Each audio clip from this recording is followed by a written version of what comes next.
Bandar pada petang itu penuh hiruk pikuk. Bunyi hon kerendaan bergema di jalan-jalan sesak.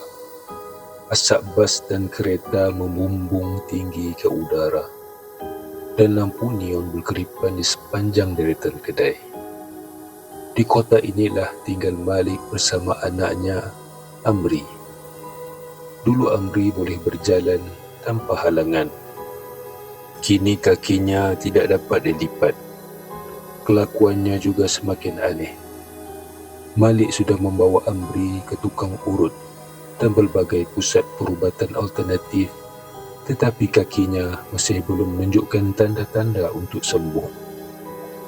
Suatu pagi, Abdul Fattah, anak kepada Lebaimin, datang menjemput ibu bapanya di kampung untuk dibawa ke bandar. Fattah kini bekerja sebagai pengurus sebuah pasar raya dan telah membeli rumah teres tunggal bersama keluarganya, istrinya Salina dan anak tunggal mereka, Muslim, yang setahun lebih tua dari Aiman. Muslim dan Aiman sangat rapat. Mereka berkawan karib seperti adik-beradik. Setibanya mereka di rumah Fattah, kebetulan jiran sebelahnya ialah Malik. Mereka saling bertegur sapa sebelum masuk ke rumah masing-masing. Pada petang itu, mereka berkumpul di halaman belakang rumah, memasak sate. Muslim dan Aiman memanggang sambil bergurau, manakala Salina dan Mak Long Sri menyusun pinggan serta menyediakan kuah. Tawa dan aroma sate menyebar seiring matahari senja. Beberapa hari kemudian, Malik datang menemui Fattah di depan rumah. Wajahnya kelihatan lesu. "Anak saya, Amri, makin teruk. Kakinya tidak boleh dilipat," luah Malik. Fattah memandangnya dengan simpati lalu berkata perlahan, "Cubalah bawa ke hospital, pakcik. Buat X-ray, biar doktor periksa betul-betul." Dari jauh Lebaimin menyaksikan perbuatan itu. Dia hanya tersenyum nipis dan hanya mengangkat tangan. Rahsia yang Malik pendam akhirnya terbongkar secara perlahan. Di dalam kaki Amri tersembunyi sebatang besi. Punca kehadirannya tidak diketahui. Doktor bingung. Bagaimana besi boleh berada dalam kaki Amri? Doktor memberi cadangan ikhtiar cara kampung.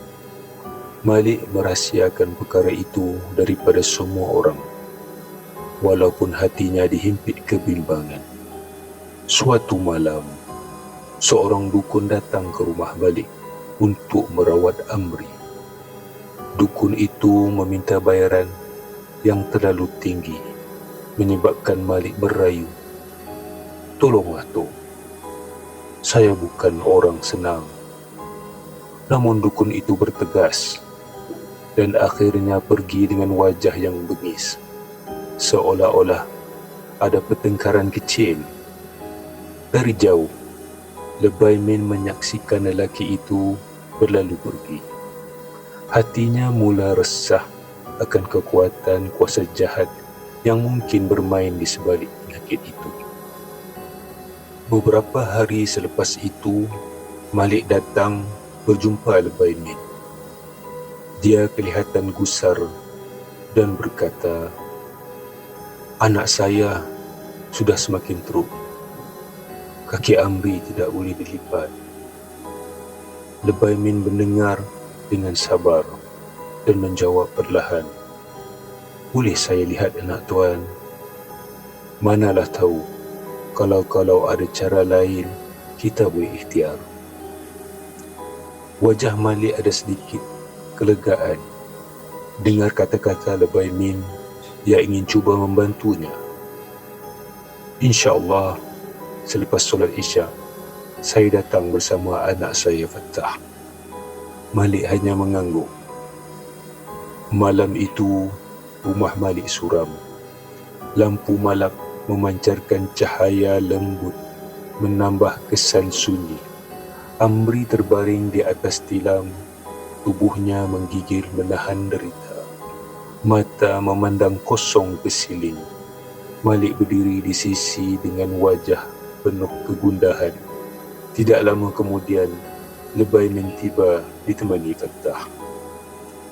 Lebaimin duduk rapat di sisi Amri, meletakkan tangan di bahagian kaki yang kaku. Suaranya perlahan membaca ayat-ayat Al-Quran, kemudian semakin lantang dan penuh kekhusyuan. Dinding rumah seolah-olah bergema mengikut bacaan. Tiba-tiba wajah Lebaimin berubah, terkejut. Dia berbisik serak, "Ya Allah, dalam kaki anak ini ada sebatang besi. Kesian dia. Ini semua kerja syaitan." Malik tunduk. Air matanya mengalir di pipi. Dengan tenang, Lebaimin memerintahkan Malik membawa bekas air. Fattah termangu, tidak tahu apa yang akan terjadi. Bekas itu diletakkan di atas katil.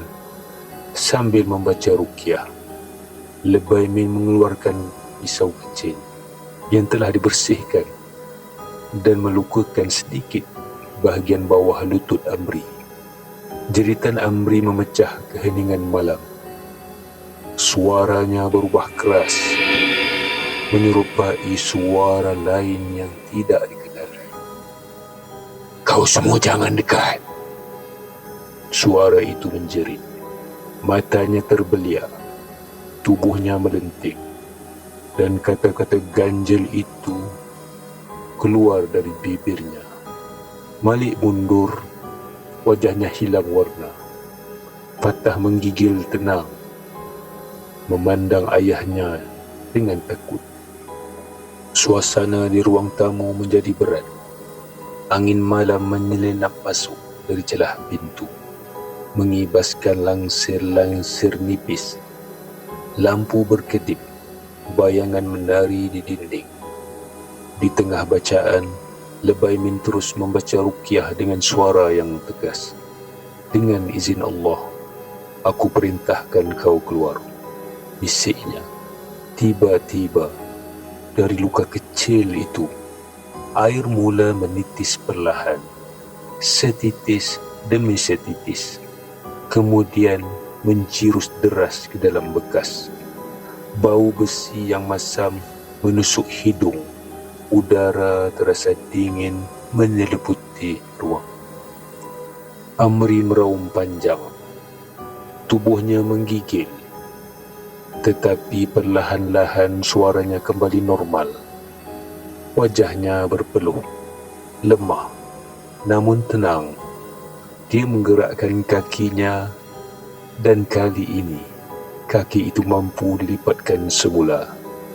Malik terduduk, terkejut dan bersyukur.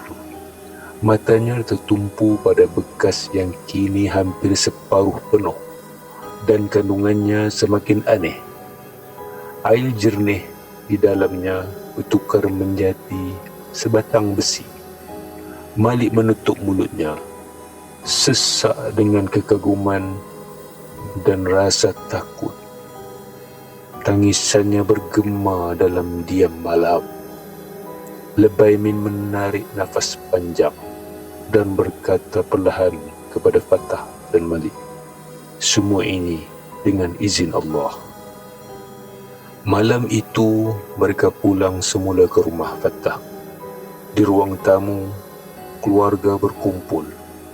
Salina, Mak Long Sri, Muslim dan Aiman. Mereka mendengar dengan rasa takut dan hormat. Fattah memandang ayahnya. Suaranya tersekat-sekat ketika bertanya, apakah sebenarnya terjadi kepada Amri. Lebaimin menjelaskan bahawa ada orang yang menuntut ilmu syaitan. Besi itu telah dijampi menjadi air, diberi minum, lalu kembali menjadi besi dalam tubuh Amri. Fattah bertanya, sama ada ayahnya boleh menjampi agar air itu keluar sepenuhnya.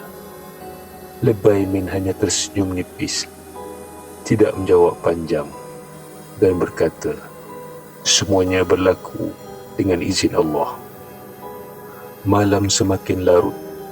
Lebay Min keluar sebentar ke halaman.